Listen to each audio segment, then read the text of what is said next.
Hallo und herzlich willkommen zum neuen Video. Im heutigen Video dreht sich alles rund um meine Erfahrung in der Stadt Singapur und das zeige ich euch nach dem Intro. Viel Spaß!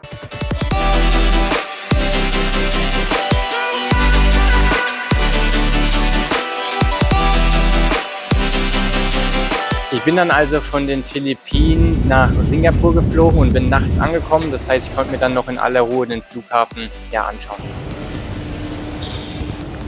Ja, ich bin jetzt im Jules Garden, der berühmte Wasserfall im Airport, den ich damals schon gesehen habe, aber da bin ich nur mit dem Train quasi durchgefahren.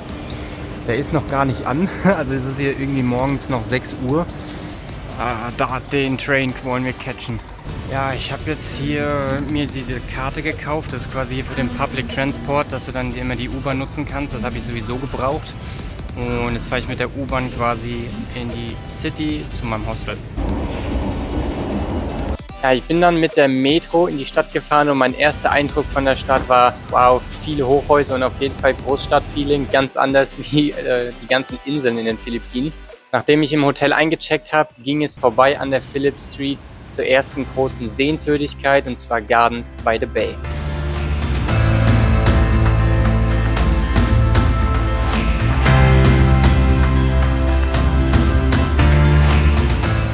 So, ich laufe jetzt hier durch den Garden by the Bay, glaube ich heißt. Das ist mein absolutes Super-Highlight von Singapur und auch so ein bisschen das Wahrzeichen hier, quasi diese Bäume, auch mit dem großen Gebäude da, ist so ein bisschen ja hier das Wahrzeichen und ist, glaube ich, besonders geil bei Tag, aber auch bei Nacht, weil hier bei Nacht gibt es, glaube ich, immer eine Lichtshow und alles sehr schön beleuchtet.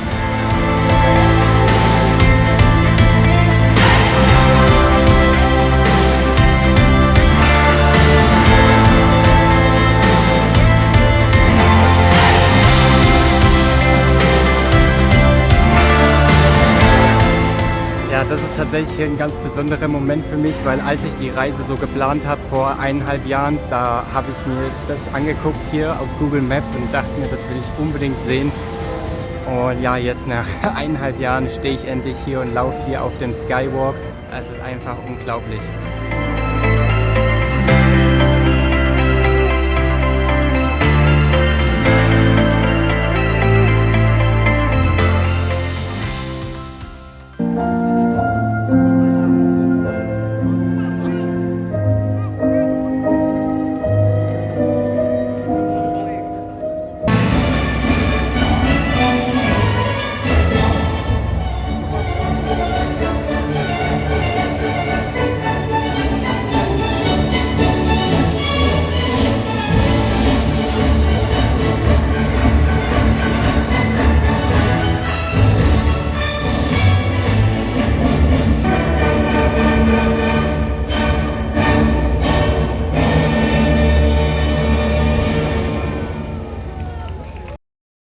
Ja, Gardens by the Bay natürlich bei Tag und bei Nacht traumhaft schön. Dann ging es weiter zum Cloud Forest und zum Flower Dome, die beiden großen Kuppeln bei Gardens by the Bay.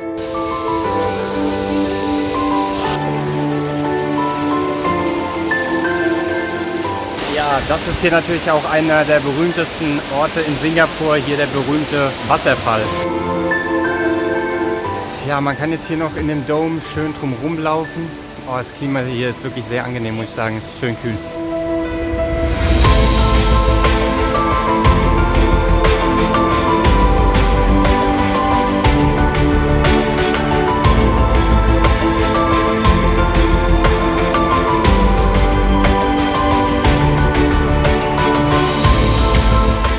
Also hier ist so ein bisschen so eine Infotafel. Das ist der höchste Indoor-Wasserfall auf der Welt mit 30 Metern. Und auf diesem ganzen Berg, der hier quasi errichtet wurde, sind 60.000 Pflanzen. Der Cloud Forest war wirklich sehr beeindruckend, hat mir sehr gut gefallen. Dann ging es zum Flower Dome, der hat mich tatsächlich ein bisschen enttäuscht. Also ich hatte dort halt eher mit so einem bunten Farbspektakel gerechnet.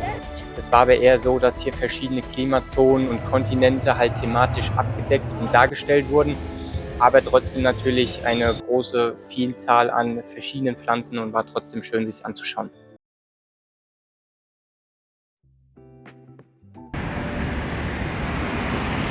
So, hier quasi am Rand von Chinatown ist mein Hostel, was ich hier gebucht habe für meine Zeit in Singapur, 4 Nächte. Ja, vom Treppenhaus kommen wir hier in den Eingangsbereich mit Rezeption. Hier gibt es dann morgens ein Free Breakfast, das ist ganz praktisch. Man kann hier kostenlos sein Wasser auffüllen, man hat Free Coffee, so viel wie man will. Hier, wir haben hier so einen kleinen Bereich, wo man essen kann. Man hat hier auch Toiletten und Dusche, auch auf der anderen Seite direkt. Das kann ich eigentlich auch mal noch schnell zeigen.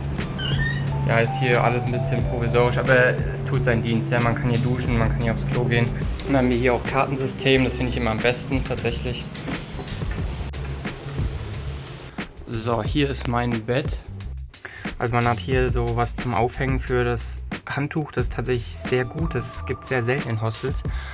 Dann ja noch ein bisschen Strom und hier auch noch ein Haken. Von der Seite kann man dann hier ein bisschen Privacy machen, das ist auch ganz geil. Also ich zahle hier pro Nacht 25 €. Das ist so ein bisschen in der Mittelklasse, was die Hostels angeht. Es gibt natürlich auch teurere, es gibt auch billigere. Normalerweise nehme ich immer die billigeren, aber diesmal war es einfach so, dass ich unbedingt mal guten Schlaf gebraucht habe.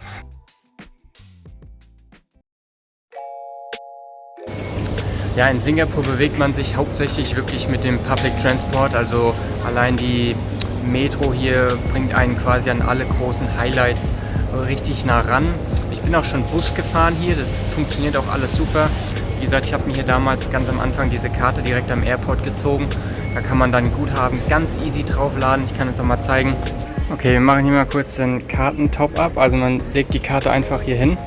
Dann sieht man hier schon, man kann mit Karte zahlen oder mit Cash. Ich mache jetzt mit Cash. Dann kommt einfach hier das Geld rein. Wir confirmen. Und zack, wir haben schon $5 mehr auf der Karte. Quasi an jeder Trainstation sich Guthaben aufladen, geht alles super easy. Es ist alles auch super clean hier. Also ich habe noch nie so eine saubere Stadt gesehen. Es ist auch alles extrem modern, super instand gehalten. Ich bin echt verblüfft, ich bin echt begeistert, wie gut das hier alles funktioniert tatsächlich.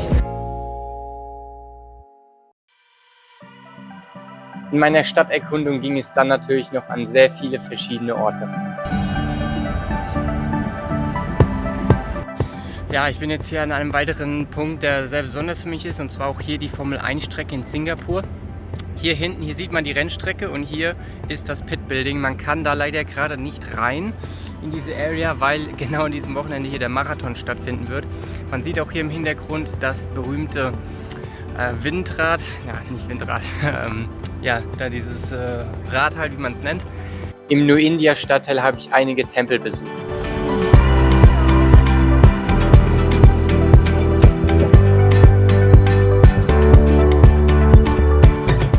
Wie immer gehe ich auch immer in die National Museen in jeder Stadt. Da hat mich eigentlich nur hier dieser Panzer interessiert, ein alter japanischer Panzer aus dem Ersten oder Zweiten Weltkrieg. Es war wirklich sehr klein tatsächlich. Und hier waren aber auch 2 Kinder, die komplett fasziniert von diesen Drehscheibentelefonen waren. Und die Mutter musste ihnen zeigen, wie das funktioniert. Und es war wirklich sehr lustig anzuschauen, weil die das wahrscheinlich noch nie gesehen haben.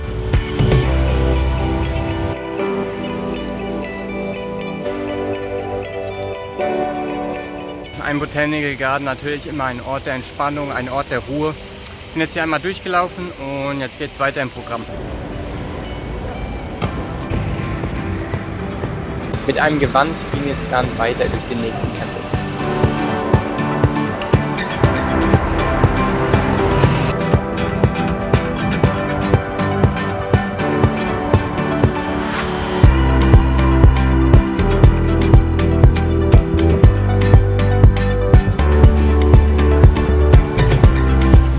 Jetzt auch noch an einem der beliebtesten Attraktionen hier in Singapur, Merlion. Hier die Statue, die Wasser rauslässt. Genau, hier ist auch ziemlich viel los tatsächlich, hätte ich gar nicht gedacht.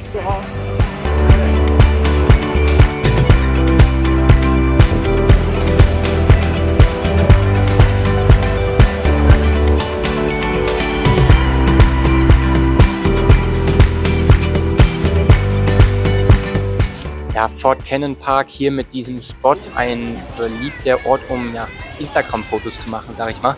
Und man sieht auch an der Schlange, dass es gut besucht ist. Ja, also für mich ist Singapur die schönste und modernste Stadt, die ich je sehen durfte. Viele verschiedene Hochhäuser mit Grün, mit Bäumen auf den Hochhäusern, auch viel Grün in den Straßen, viele Bäume, so wie man sich eine Zukunftsstadt eben vorstellt. Auch die öffentlichen Toiletten, die ich gesehen habe, waren einwandfrei, tipptopp, nicht mal ein Staubkorn war da zu sehen. Und wie clean die Metro ist, habe ich ja auch schon gezeigt. Also einfach nur absolut top hier.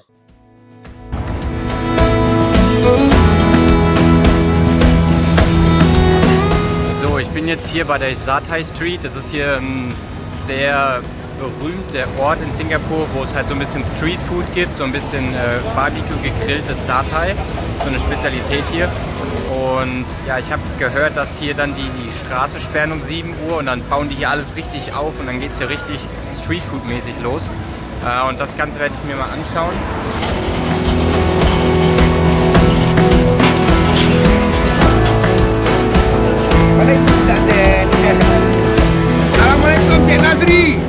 Okay, ich habe jetzt hier bei dem besten Stand bestellt. Das dauert jetzt auch 40 Minuten, bis es fertig ist. Ich werde quasi alle Sticks kriegen und jetzt heißt es nur noch warten. Okay, wir haben jetzt hier quasi ja, Garnele. Wir haben Beef und Chicken.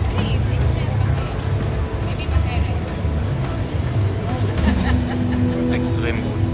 Extrem gut.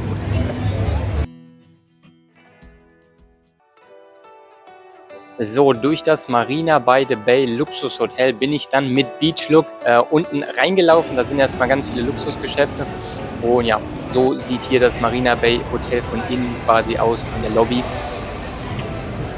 Und dann ging es hoch zum Skydeck. Vom Skydeck kann man dann die ganze Stadt von oben nochmal genießen. Ich bin halt nachmittags hin, damit ich ja, das Tageslicht sehe und halt natürlich dann auch in den Abend rein noch die Stadt bei Nacht bestaunen.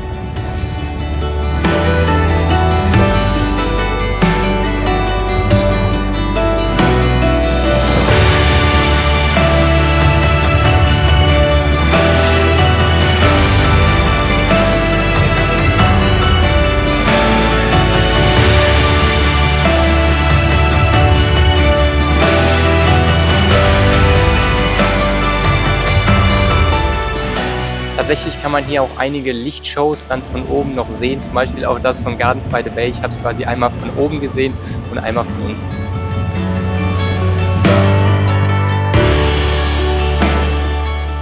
Ja, kommen wir noch kurz zu den Kosten. Ich werde es hier auch wieder einblenden. Ich habe hier in 4 bis 5 Tagen ca. 430 Singapur-Dollar ausgegeben. Das entspricht ungefähr 300 Euro. Also Singapur bisher auf jeden Fall meine Lieblingsstadt. Mal schauen, welche Stadt vielleicht noch rankommt. Ich könnte mir vorstellen, dass Tokio noch sehr cool wird. Das war es auf jeden Fall mit dem Video. Vielen Dank fürs Zuschauen. Ich wünsche jedem ein erfolgreiches Jahr 2025. Lasst gerne ein Abo auf dem Kanal. Gebt mir einen Daumen auf dem Video. Das würde mich sehr unterstützen.